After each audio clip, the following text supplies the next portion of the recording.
Senator Kaine, on the campaign trail, you praise Secretary Clinton's character, including her commitment to public service. Yet 60% of voters don't think she's trustworthy. Why do so many people distrust her?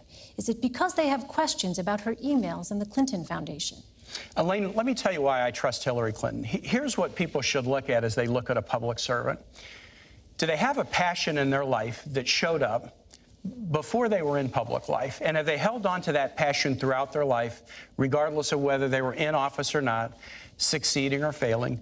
Hillary Clinton has that passion. From a time as a kid in a Methodist youth group in the suburbs of Chicago, she has been focused on serving others with a special focus on empowering families and kids.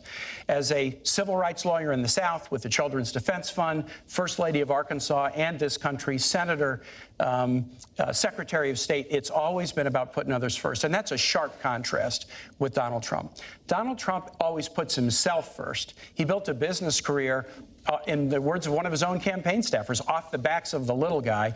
And as a candidate, he started his campaign with a speech where he called Mexicans rapists and criminals, and he has pursued the discredited and really outrageous lie that President Obama wasn't born in the United States. It is so painful to suggest that we go back to think about these days where an African American could not be a citizen of the United States. And I can't imagine how Governor Pence can defend the insult-driven, selfish, me-first style of Donald Trump. Governor Pence, let me ask you, you have said Donald Trump is, quote, thoughtful, compassionate, and steady. Yet 67% of voters feel he is a risky choice, and 65% feel he does not have the right kind of temperament to be president. Why do so many Americans think Mr. Trump is simply too erratic? Well, let me say first and foremost that Senator, you and Hillary Clinton would know a lot about an insult-driven campaign. It really is remarkable. At a time when literally, in the wake of Hillary Clinton's tenure as Secretary of State, where she was the architect of the Obama administration's foreign policy, we see entire portions of the world, particularly the wider Middle East, literally spinning out of control. I mean, the situation we're watching hour by hour in Syria today is a result of the failed foreign policy and the weak foreign policy that Hillary Clinton helped lead in this administration and create. The newly emboldened the aggression of Russia, whether it was in Ukraine or now their heavy-handed approach. Their heavy-handed approach. You both have said Vladimir Putin is a better we're going to get to than Russia in just a moment, but I do want to get back to the question. In the midst, yeah, Elaine, thank you, Senator. These guys have praised Vladimir Putin as a great leader. How can they defend Senator? We do have that coming up here, but in the meantime, the questions were about your running mates. I must have hit a nerve here. Why the disconnect? At a time of great challenge in the life of this nation, where we've weakened America's place in the world, stifled America's economy, the campaign of Hillary Clinton and Tim Kaine has been an avalanche of insults. Look, to get to your question about trustworthiness, Donald Trump has built a business through hard times and through good times. He's brought an extraordinary business acumen. He's employed tens of thousands of people in this country. And paid a few taxes and lost $1 billion a year. But why the disconnect with your running mates? But there's a reason why people question the trustworthiness of Hillary Clinton, and that's because they're paying attention. I mean, the reality is when she was Secretary of State, Senator, come on.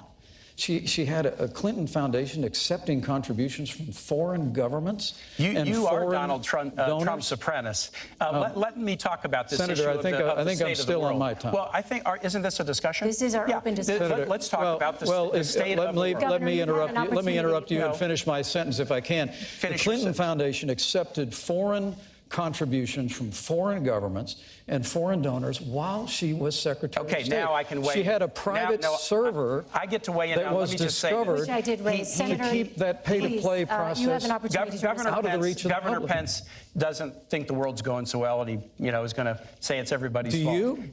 Let me tell you this. When Hillary Clinton became Secretary of State, Governor Pence, do you know that Osama bin Laden was alive? Yes. Do you know that we had 175,000 troops deployed in the battlefield in Iraq and Afghanistan? Do you know that Iran was racing toward a nuclear weapon and Russia was expanding its stockpile?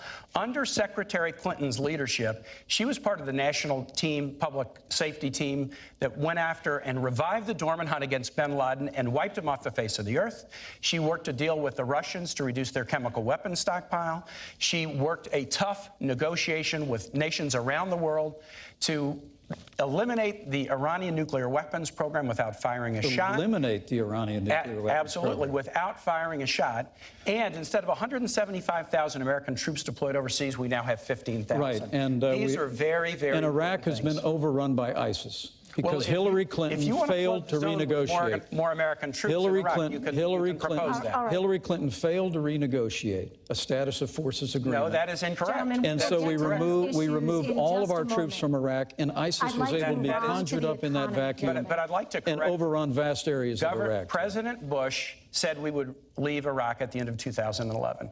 And Elaine, Iraq didn't want our troops to stay, and they wouldn't give us the protection for our troops. And guess what? If a nation where our troops are serving does not want us to stay, we're not going to stay without them being protected. It was a failure of the Secretary of State. If Governor Pence wants to put more troops back in Iraq, there are a lot of people that's wondering in this country about the economy.